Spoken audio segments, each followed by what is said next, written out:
In the ancient time, at Igboda village, there lived a renowned fisherman named Lakunle.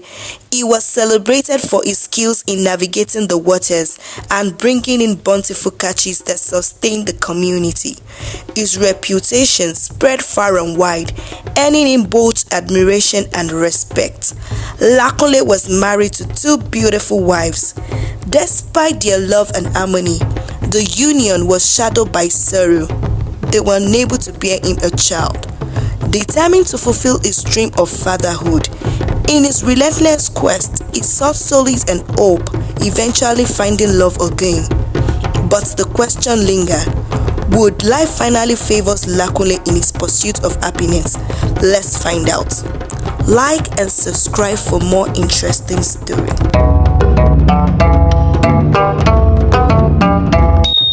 Lakunle was a renowned fisherman in the heart of Igboda village. His fishing skills are well known and he sold only big fishes to his customers. People came from other villages to buy from him. Lakunle was a noble man, married to Ashake Alashoke and Moraya the bead seller. These women were exceptionally beautiful, and other men were jealous of him for keeping such women to himself. But the sad thing about these two women was that none of them had been able to give Lakunle a child. Lakunle's childlessness always keeps him worried, and every evening he goes to the side of the river to think and clear his head. On a sunny afternoon, Lakunle was sitting by the riverside thinking when he saw a beautiful lady. She was so stunning that her beauty captivated him.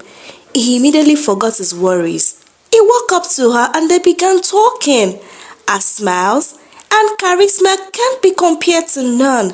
Lakunle immediately got used to Ewatomi that very day. He was always on the lookout to be with her, and every evening they met each other at the riverside. This got Ashake Alashoke and Moraya the bead seller worried, as Lakunle does not create time for them again. One day, Lakunle requested Ewatomi take him to her family, as he was ready to take her as his third wife. Ewatomi hesitated at first. He told Lakunle that they were better off as friends and they could not marry each other. After much persistence from Lakunle, Ewatomi tells Lakunle her secrets. She immediately entered into the river and turned into half human and half fish. Lakunle becomes terrified at first, but immediately summoned the courage. Ewatomi asked him if he would still marry her after knowing her secrets. Lakunle still maintained his stand that he was going to marry her. Then she requested they meet by the riverside in 3 market days in order for her to introduce him to her family. She immediately dived back into the river. When Ewatomi returned to the river, she told the river goddess and other fishes like her about Lakunle, requesting they allow her marry him. At first, the river goddess refused, informing her that human beings are full of evil thoughts and intention. But Ewatomi insisted that Lakunle is different, as they both love each other.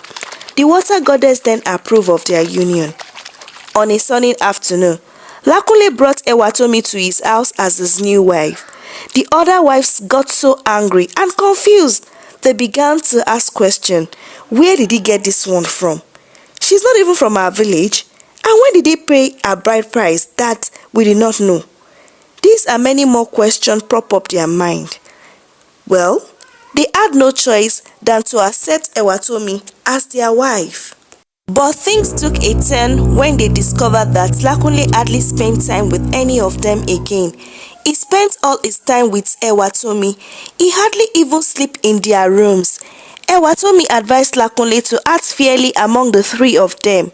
The few times he spent with his other wives were the times Ewatomi shut her room door against him in order to compel him to be with his other wives.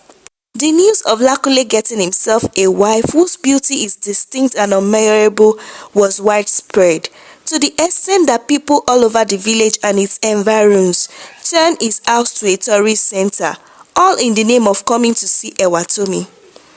Everything became sour for Ewatomi when she became pregnant.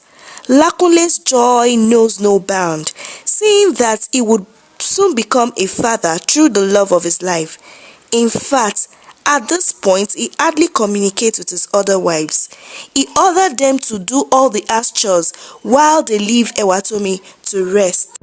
Asake and Morayo became angry and jealous as Ewatomi became their worst nightmare.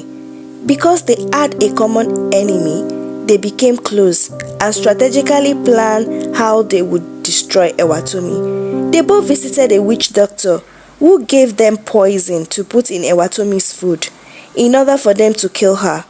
But luckily for her, she did not eat the food as the river spirit had worn her head, though she pretended to have eaten the food.